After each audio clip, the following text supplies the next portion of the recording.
కర్నూలులో నిర్వహించిన round table సమావేశంలో జాతీయ బీసీ సంక్షేమ సంఘం నాయకులు కూటమి ప్రభుత్వ 2 ఏళ్ల పాలనను ప్రశంసించారు.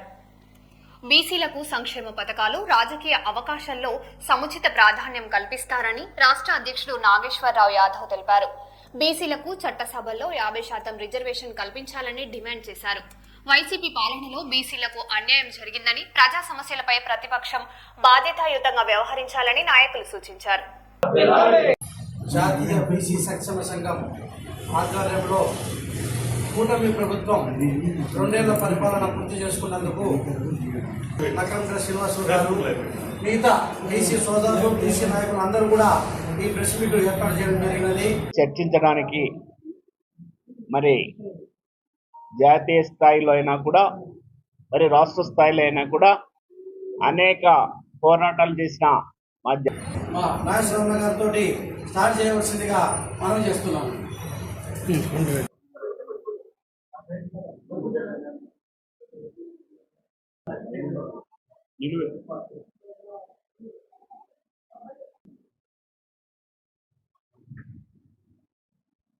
ప్రెస్ మిత్రులకి నమస్కారాలు. భారతదేశానికి దాదాపు 70 సంవత్సరాలు గత ప్రభుత్వానికి ఈ 2 ఏళ్ల పాలనలో బీసీలు మరి ఈరోజు అనేక విధాలుగా అంటే ఏది ఇప్పుడు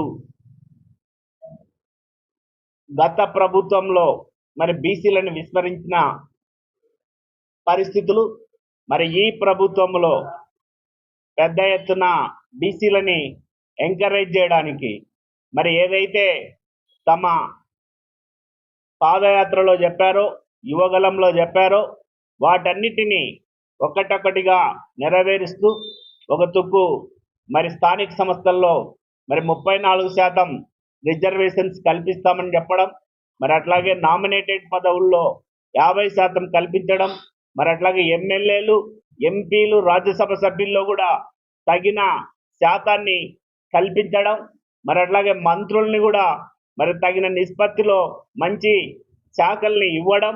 మరి ఈరోజు బీసీ భవనాలన్నీ గత ప్రభుత్వంలో మొండిగోడలుగా మిగిలిపోతే వాటన్నిటినీ ప్రతి జిల్లాలో ఒక బీసీ భవనాన్ని ప్రారంభించడం, మరి ఏవైతే బీసీ రక్షణ చట్టాన్ని ఇస్తామని చెప్పడమో వాటిపైన కూడా ఒక కమిషన్ని వేసి రక్షణ చట్టాన్ని తీసుకోవడానికి మేధావులతో చర్చలు జరపడం. వీటన్నిటికీ అంటే ముఖ్యంగా ఏవైతే ఈ సూపర్ 6 పథకాలని ఈరోజు నెరవేర్చారో వాటన్నింటిలో బీసీలు అత్యధిక శాతం మరి ఉండడం, మరి ఏదైతే మెగా డిఎస్సిలో అత్యధిక శాతం ఉద్యోగాలు పొందిన మరి లిస్టు తీసుకుంటే వాటిలో బీసీలు అత్యధికంగా ఉన్నారు.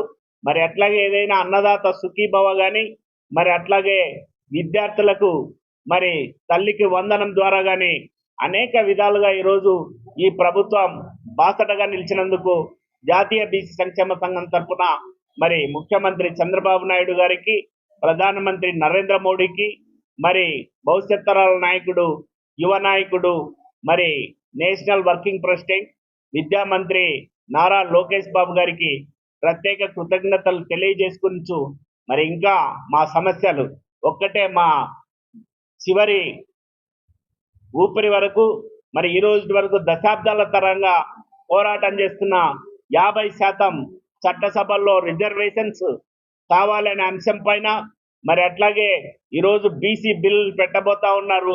మహిళా బిల్లులో బీసీ బిల్లుని మరి ఏర్పాటు చేయాలి. మహిళా బిల్లులో బీసీలకి, మహిళలకు సబ్ కోటా ఇవ్వాలి అనే అంశాన్ని, మరి అట్లాగే ఏదైతే మా జనాభా నిష్పత్తి ప్రకారంలో రాజ్యాధికారంలో భాగస్వామ్యం కానీ, మరి సపరేట్ మంత్రిత్వ శాఖను ఏర్పాటు చేసి తగిన బడ్జెట్ని ఏర్పాటు చేసి మరి ఆంధ్రప్రదేశ్ రాష్ట్రంలో గత 2 సంవత్సరాలుగా దేశంలో ఎక్కడైనా సరే బీసీలే అధిక శాతం ఉంటారు. ఈ బీసీలు కనుక ప్రభుత్వాలు తగ్గట్టుగా మరి వాళ్ళు మంచి చేస్తే మంచి బీసీలకి ఎక్కువ జరుగుద్ది, చెడు చేస్తే చెడు కూడా బీసీలు ఎక్కువగా జరుగుద్ది.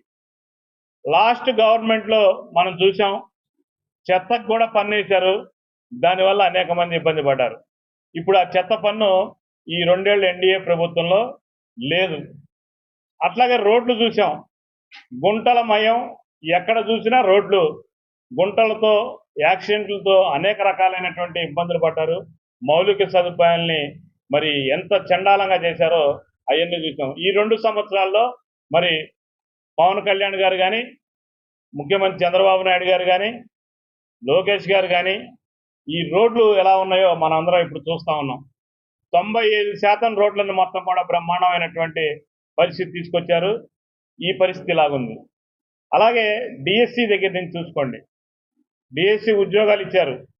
దాదాపు భారతదేశంలో 100 రూపాయలు పెట్టుబడి కింద వస్తే దాంట్లో 23 రూపాయలు ఆంధ్రప్రదేశ్కే పారిశ్రామికంగా అభివృద్ధి చెందడానికి పెట్టుబడులు ఈ రాష్ట్రానికి వచ్చినాయని జాతీయ స్థాయిలో చెప్పినటువంటి లెక్కలు. అంటే ఫీల్ గుడ్, మంచి ప్రభుత్వం, చాలా బ్రహ్మాండంగా ఉంది. ఇంకా ముందుకు వెళ్లాల్సినటువంటి అవసరం ఉంది. వీటితో పాటుగా బీసీలకి చట్టసభల్లో రిజర్వేషన్ కోసం కేంద్రానికి ఇప్పటికే 2 సార్లు ముఖ్యమంత్రి చంద్రబాబు నాయుడు గారు మరి చట్టసభల్లో బీసీలకు రిజర్వేషన్ కోసం లేఖ రాయడం అయింది, తీర్మానం కూడా చేయడం అయింది అసెంబ్లీలో. ఇంకా మాకున్నటువంటి బీసీల రక్షణ చట్టం అనేది ప్రాసెస్లోకి తీసుకొచ్చారు. దాన్ని త్వరలో కూడా మొత్తం అన్ని రకాలుగా ముందుకు తీసుకువెళ్ళాలని చెప్పేసి మేము ఈ ప్రభుత్వానికి విజ్ఞప్తి చేస్తా ఉన్నాం. అలాగే వైసీపీ ప్రభుత్వానికి అంతకుముందు చేసిన వాళ్ళు ఇప్పుడు ప్రతిపక్షంగా కూడా లేకుండా ఉన్నందుకు ప్రతిపక్షానికి కూడా మేము ఒక సూచన చేయదలుచుకున్నాం. ఎందుకంటే ఒక విద్యార్థి బడికి వెళ్ళి పరీక్షలు రాస్తేనే ఆ విద్యార్థికి పాస్ ఆఫ్ ఫెయిల్ అనేది బయటికి తెలుస్తుంది.